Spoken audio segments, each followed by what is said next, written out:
बड़ी मुश्किल से 2-3 दिन हुए होंगे रामलाल को आदर्श अध्यापक का पुरस्कार मिले। पुरस्कार मिलने के बाद सब खुश होते हैं, ये जनाब दुखी रहने लगे। किसे पता था कि पुरस्कार उनकी जान पर बनाएगा। अब वे हमारे बीच नहीं रहे। पत्नी पछाड़ खाकर गिर गई। जैसे तैसे उन्हें होश में लाया गया।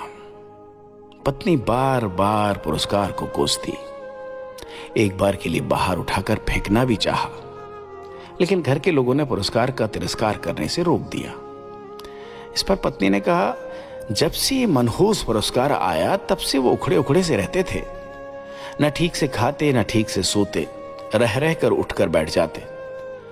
प्रशंसा पत्र में लिखी एक पंक्ति कि ये पुरस्कार आपके अध्यापन के लिए दिया जा रहा है, उसे बार बार दोहराते, बड़बड़ाते, झल्ला उठते, अजीब सा बर्ताव करते थे। रामलाल के शव के पास से एक पत्र मिला। लिखा था, अनिला की अम्मा, जब से यह पुरस्कार मिला है मुझे बेचैनी सी होने लगी है। मैं कुछ भी हो सकता हूं, किंतु अध्यापक कतई नहीं हो सकता। जब पहली से 5वीं तक के सभी बच्चों को एक ही जगह बैठाकर पढ़ाना पड़ता है, तब मैं अध्यापक नहीं, चरवाहा लगता हूं। जब कोई माता पिता अपने बच्चे की पढ़ाई के बजाय दोपहर की बनी खिचड़ी की शिकायत करता है, तो मुझे रसोइया होने का एहसास होता है। बच्चे की कॉपी जांचने की जगह अरहर की दाल, सब्जियों की ताजगी और चावल में कंकड़ बीनने में व्यस्त हो जाता, तब मेरे भीतर का अध्यापक कब का मर जाता। खड़िया लेकर बोर्ड पर सिखाने की जगह मैं जरूरी प्रोफार्मा भरने में अपनी उपलब्धि समझने लगता। पाठशाला में पाठ पढ़ाने की बजाय शौचालय की साफ सफाई और रख रखाव करना मुझे सबसे जरूरी लगता।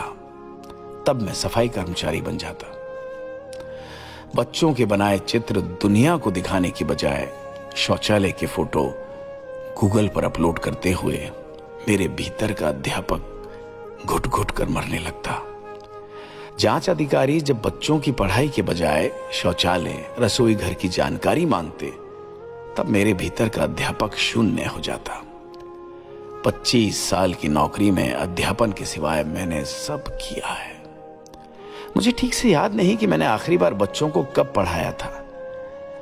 पाठशाला में कदम रखने के साथ ही ऑनलाइन बायोमेट्रिक उपस्थिति, छात्रों की उपस्थिति, ऑनलाइन बैंक अकाउंट, ऑनलाइन शौचालय के चित्र अपलोड करने और ये सब न करने पर समाचार पत्रों में अध्यापकों की बर्खास्तगी की खबरों के भय के बीच जमीर को मारकर जिंदगी जीना मेरे लिए भेड़ चाल का हिस्सा हो गया था। सच कहूं तो मेरे भीतर का अध्यापक तो कब का मर चुका था। अब मैं केवल अपने शरीर से विदा ले रहा हूं। अपना और अनिला का ख्याल रखना।